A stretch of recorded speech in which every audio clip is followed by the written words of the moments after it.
दोस्तों, वीर योद्धा भारत के हर एक हिस्से में पैदा हुए, देश के लिए लड़े एवं शहीद हो गए, पर हमें कभी उनके बारे में पढ़ाया नहीं गया।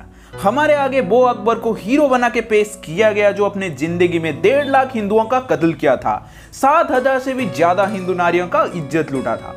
क्या आप जानते हैं कि मुगल काल में भारत में करीब 40,000 से भी ज्यादा मंदिर को तोड़ दिया गया था।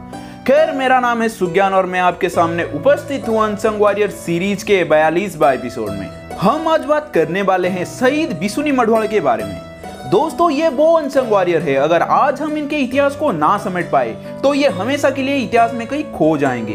तो मेरा ये प्रयास है, स्पेशली केंद्रापड़ा और कनिका लोगों को मैं आह्वान करना चाहता हूँ कि ये वीडियो को ज्यादा से ज्यादा लोगों तक पहुँचाने में मेरा मदद कीजिए। खैर, ये बात है आज से करीब 120 साल पहले आधुनिक ओडिशा का केंद्रापड़ा जिला, वहाँ का एक छोटा सा हिस्सा कनिका पर राज था राजा राजेंद्र नारायण भंसदेव का। वो एक क्रूर राजा था। कनिका के प्रजा एवं उनके समृद्धि में उनका कोई लगाव नहीं था, वो सिर्फ अपना फायदा देख रहा था। दोस्तों, एक कड़वा सच मैं आपको बता दूं, शायद आपको मेरे बात पर यकीन नहीं होगा।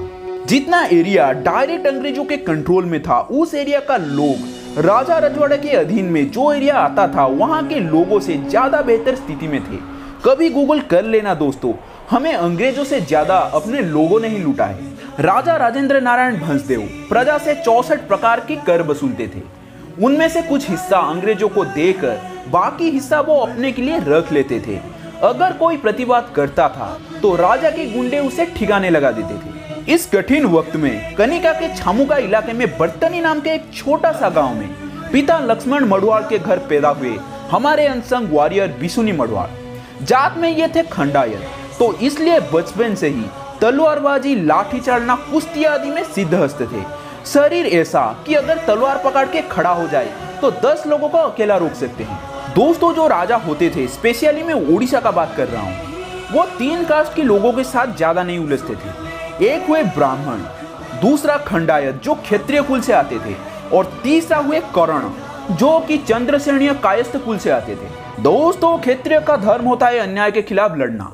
इसी नीति को मानते हुए बर्तनी के विशिष्ट धनी आदमी दीनबंधु खंडायत के घर पाइका सेना एकत्रित हुए।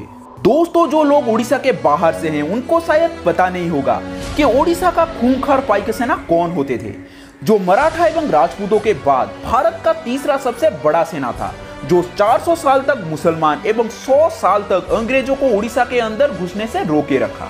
पाइका सेना के ऊपर मैं एक सेपरेट वीडियो जरूर आपके लिए लेके आऊंगा। उस वीडियो को देखने के लिए अभी से चैनल को सब्सक्राइब कर देना। खैर, दीनबंधु खंडायत जी के घर जो मीटिंग चल रहा था, बिशुनी वहां हर रोज जाता था और धीरे धीरे वो राजा का कट्टर विरोधी बन गया। साल 1921 मई महीना का वो दिन, सबने प्रण लिए कि आज राजा को खदेड़ के रहेंगे। बहुत हो गया शोषण, हम पाइका योद्धा हैं। हमारे रण कौशल के आगे मुगल भी घुटने टेक दिए थे। हमारे पूर्वज ढाका से लेकर मदुराई तक विशाल ओडिया साम्राज्य प्रतिष्ठा किए थे, तो ये छुटकू राजा किस खेत की मूली है? आज इसको गद्दी से उठाकर फेंक देंगे। मेघपुर के अधिष्ठात्री देवी माँ वज्रकाली मंदिर में सारे पाइका एकत्रित हुए। माँ का आरती किया गया। कपाल पे सिंदूर, कमर पे तलवार, हाथ में लाठी एवं गुलेल लेकर बिशुनी पहुंचा अपनी पत्नी के पास। वो अपने पत्नी से बोले, रोना मत, तुम एक क्षत्राणी हो, मुझे क्षत्रिय धर्म पालन करने हेतु जाना है। मेरे कपाल पे माँ वज्रकाली के ये सिंदूर लगा दे और मुस्कुराते एक बार मेरे गले लग जा। अपने अश्रु को पोंछ के बिशुनी की पत्नी हंसते हंसते उनको जाने दिया। जाते जाते बिशुनी अपने 2 पुत्र नरेंद्र एवं योगेंद्र को आखिरी बार गले लगाए। जैसे ही राजा को यह संवाद मिला कि पाइका सेना आ रहे हैं, वो भय से कांपने लगा, क्योंकि उसे पता था कि पाइका सेना को रोकने का सामर्थ्य उसके भाड़े के टट्टुओं में नहीं है। पर कोई था जो पाइका सेना को रोक सकता था, और वो थे बम, ग्रेनेड एवं मशीन गन से सुसज्जित अंग्रेज सेना। और काल विलंब ना करते हुए राजा अंग्रेजों को एक पत्र लिखते हैं। वो पत्र में लिखे, सर, मैं आपका ये गुलाम कनिका का राजा बोल रहा हूँ। मेरे राज्य अभी घोर संकट में है। पाइका सेना कभी भी हमला कर सकते हैं। अगर मैं उनका हत्थे चढ़ गया तो वे मेरा बोटी बोटी कर डालेंगे। कृपया मेरा मदद कीजिए। दोस्तों, खबर पाकर 100 से भी ज्यादा बंदूक से लैस पुलिस को साथ में लेकर एसपी श्री कृष्ण महापात्र एवं इंस्पेक्टर राधाश्याम दास कनिका में आ पहुंचे। रास्ते में उनके साथ मिल गए राजा के भाड़े गुंडे। मंजिल था पतरपुर, जो आज पाटपुर के नाम से जाना जाता है। रास्ते में खड़े थे 2000 पाइक योद्धा। पाइक सेना से अंग्रेज आमने सामने भिड़ना नहीं चाहते थे, क्योंकि उन्हें पता था कि भले ही आज उनसे हम जीत जाएंगे, पर ये लोग बार बार घात लगा के हमारे ऊपर आक्रमण करेंगे। पाइक सेना घात लगाकर हमला करने के लिए जाने जाते हैं, और ये चलन महाराज लांगुड़ा नरसिंह देव के समय से चला आ रहा है। जब महाराज लांगुड़ा नरसिंह देव बंगाल के नवाब पर हमला करके उसे ढाका तक दौड़ा दिया था। जब अंग्रेजों ने देखा कि सामने पाइक सेना खड़ा है, इसलिए वो पतरपुर से मेघोपुर के तरफ मुड़ गए। पर विशु ने बोल रखे थे कि हमें पहले आक्रमण नहीं करना है, दुश्मन को पहले आक्रमण करने दो। दोस्तों, पर पता नहीं क्या हुआ, एक पाइक योद्धा जिनका नाम उदय नायक था, वो एसपी श्री कृष्ण महापात्र के सर पे एक पत्थर दे मारा। अगर वो पत्थर सही लग जाता, एसपी साहब का तो राम नाम सत्य हो जाता। पर वो पत्थर एसपी साहब के हैट पर लगा और एसपी साहब का हैट उड़ गया। ये हरकत से नाखुश एसपी श्री कृष्ण महापात्र पाइक सेना पर गोली चलाने का आदेश दे डाला। उधर से गोली और इधर से तीर, मानो एक दूसरे का जान लेने के लिए तुले हुए थे।